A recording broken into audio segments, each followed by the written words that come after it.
right now going along the coast. I'm at Big Meadows Lodge, Shenandoah National Park. This is the Shenandoah Valley,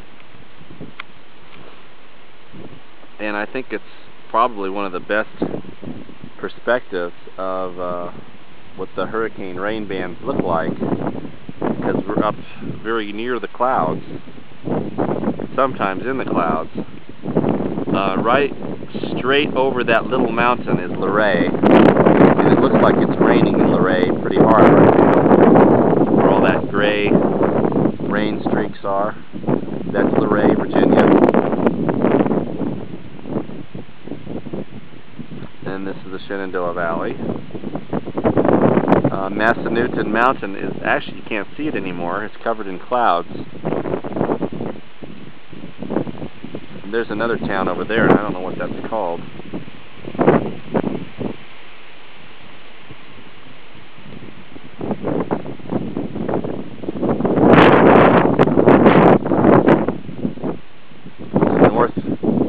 Northerly wind, because the hurricane goes in a counterclockwise direction. We're looking north and west. We're looking northwest from the top of the Blue Ridge. This is Page County, Virginia.